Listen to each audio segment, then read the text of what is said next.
All right, this is the Math Models QCA 4 or District Assessment 4 review. I've already done some of the exponential problems for you there in other videos. So I'm going to start with number 1. It tells us to simplify. So we're going to do 7x distributed, negative 7x distributed with the 2x and with the 5y. That's going to give me negative 14x squared, because x times x is x to the second power, and negative 35xy. I'm going to bring down this 7xy. It's positive. I'm also going to distribute the negative 4x to the y and to the 3. So that's negative 4xy and negative 12x. Negative 4 times positive 3 is negative 12. So now I can combine like terms. All of these 3 middle terms have an x and a y, so they can combine together. Combining means adding and subtracting. So I just have negative 35 plus 7 minus 4. And so I get negative 32xy. And then I'm just going to bring down my terms that I did not combine. So negative 14x squared and negative 12x. And so that's my final answer. Number 2 I already did with you in the other video. So we're going to skip down to number 3. It says, what are the approximate solutions to the graph? This graph is a parabola, which means it's a quadratic, and so the solutions are the x-intercept, or the roots, or the zeros. Those all mean the same thing. And so they are here and here. And it says approximate, which means we don't need to do anything mathematical. We just look, and it looks like it's at about x equals 1 and about 2, 3, 4, 5. X equals 5. So those are my 2 roots, or my 2 solutions. We did 4 and 5 together on, nope, we did 4 together. We'll do 5. It says, what are the roots of the graph of this equation? So there we go. Now you can see it. So the easiest way to find the roots is just to use your y equals key.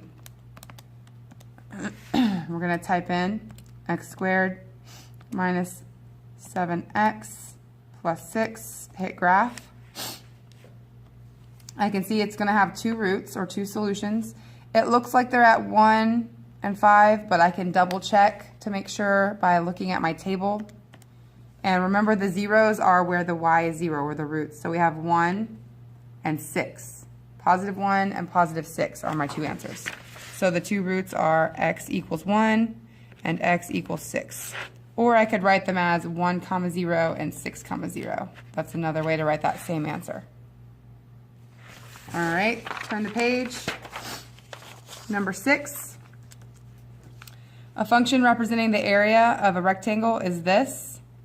Find the dimension or the factors of the rectangle. So they did length times width to get this area. This is my area. And so they're wanting us to factor it and figure out what is the length and what is the width. So I know that I'm going to have x and x to make my x squared. But really, I should do the box method to make sure that I know exactly what the factors are. So that's my x squared. My last term is positive 21, so that came from there. And then I need 2 factors of 21 that are going to add to give me 4. And actually, there's an error on this problem. This should be a minus sign, guys. Everyone change that to a minus. So this should be a negative 21. So I need 2 factors of negative 21 that are going to add to 4. So I'm going to start going down the list. So I have 1 times 21.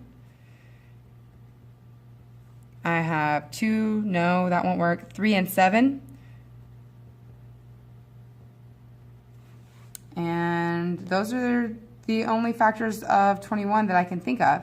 So now I'm going to think to myself, okay, which one of these would I add up and be able to get positive 4? And so if I change this to a plus sign, negative 3 plus 7 is positive 4. So I'm going to use negative 3x and positive 7x as my 2 other boxes. It does not matter where you put them.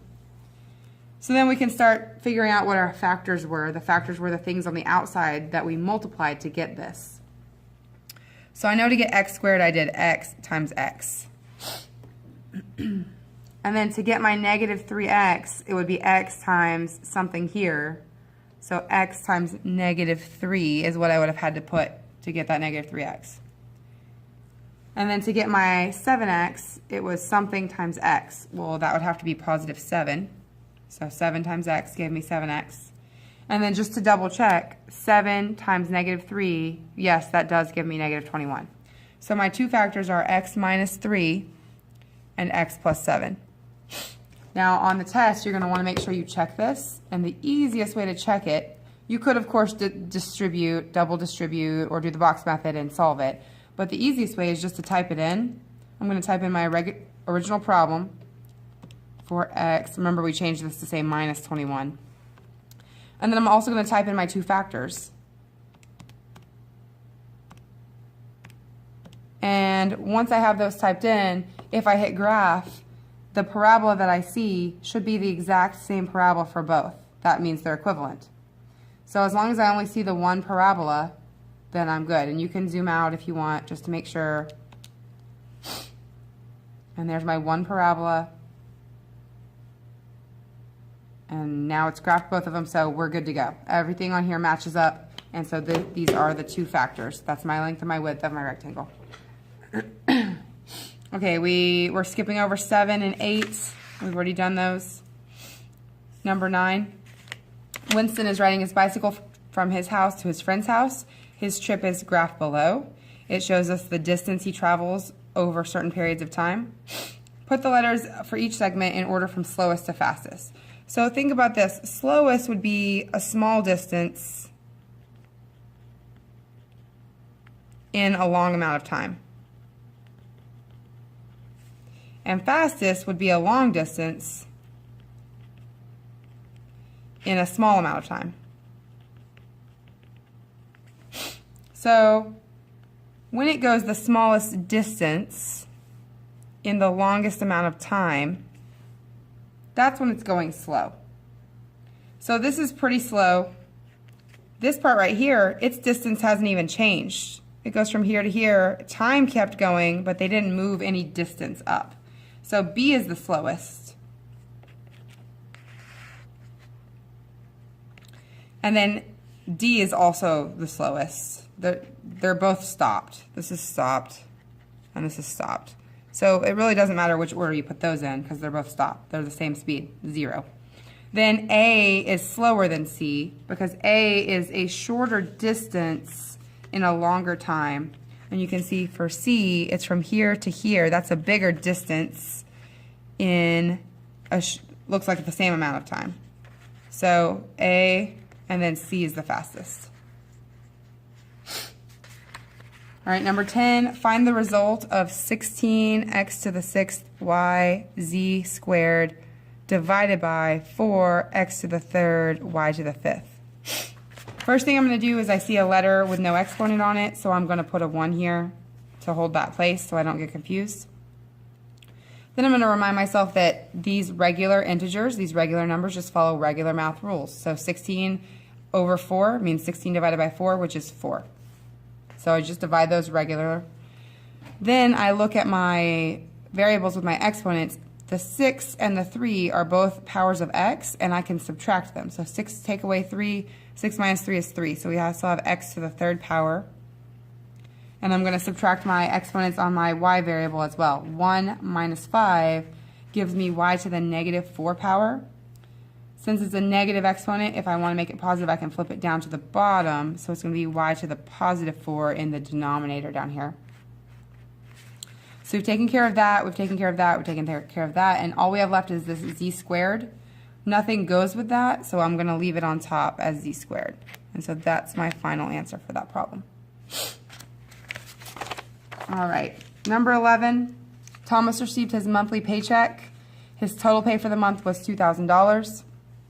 Before the withholdings, withholdings is the stuff that they take out of your paycheck. What % of his monthly paycheck was withheld for income tax? Income tax was $180 out of his total pay of $2,000. And so that's going to be our % out of 100%. So we don't know what percent that is, but we know it's out of 100%. So you can solve this multiple ways. You can solve it by cross multiplying if you know how to do that. I like to go ahead and divide this out. So I get 0.09. And then to get the x by itself, right now it's being divided by 100. So the opposite would be to multiply both sides by 100. So I'm going to multiply this by 100. And that will give me my x, which is 9%. So 9% of his total pay was his income tax that he had to get taken out. Number 12, which type of correlation is displayed by the scatter plot shown of gasoline remaining in tank versus miles driven by different vehicles on a single tank of gas? So you can't really see the points, so I'm going to put them on here. Okay, so there's your points. This trend is going down. As the miles gets bigger, the gas remaining gets lower. So this is negative correlation. And the points are pretty close together. They follow the same general trend. They're not super spread out. You could draw a line, and most of those points would fall really close to that line.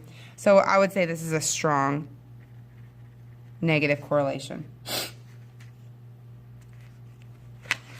Number 13, the area of a rectangle is 36a to the 6th b to the 3rd square units.